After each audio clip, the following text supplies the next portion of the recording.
io sono Ilaria, tu? Gabriel. Gabriel, tu? Riccardo. Riccardo.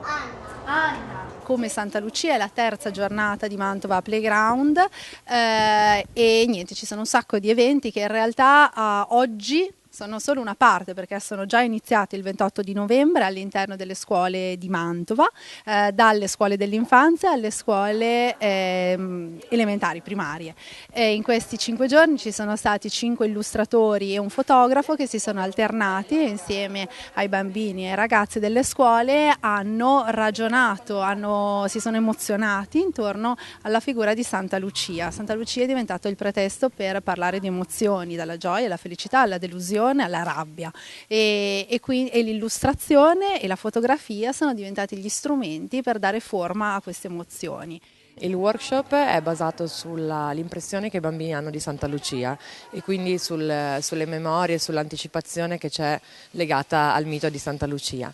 Lavoreremo con i bambini con delle forme ritagliate nel cartoncino, ci saranno degli occhi, delle facce, dei capelli, dei vestiti con i quali loro potranno reinterpretare a loro modo la loro idea di Santa Lucia.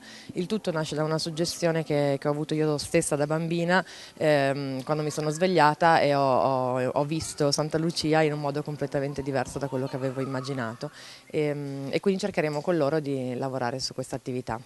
Noi studenti della facoltà di Design e Arti dell'Università di Bolzano abbiamo sotto coordinamento del professor Giorgio Camuffo e Maddalena Dalla Mura sviluppato questo progetto della macchina a disegnare che tramite i metodi e le regole del design si cerca di educare, di far riscoprire ai bambini il disegnare, il disegno, anche con metodi poco convenzionali, cioè ogni macchina è abbastanza singolare, ogni macchina è stata creata o da uno studente o da un designer famoso, dai nostri professori dell'università. I bambini sono divertiti molto, adesso sono cose che non hanno mai visto, sono molto incuriositi, le scoprono proprio usandole, scoprono come funzionano, scoprono il risultato che danno, quindi sono sempre molto stupiti, abbiamo avuto molto riscontro, si divertono veramente tanto.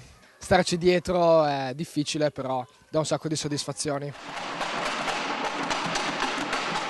Mantova Playground è un progetto di rete che coinvolge tutte le realtà operative che lavorano con i bambini e con le famiglie a Mantova per costruire una città maggiormente aperta all'incontro e alla creatività. Le attività di oggi sono delle attività che si sviluppano come progetto pilota per i prossimi 2 anni e un invito aperto a chi fa didattica per i bambini a Mantova e chi vuole conoscerne di più. Per questo Mantova Playground porta realtà innovative dall'esterno che si cimentano e offrono delle opportunità interessanti per i bambini della città e per le famiglie che vengono da fuori.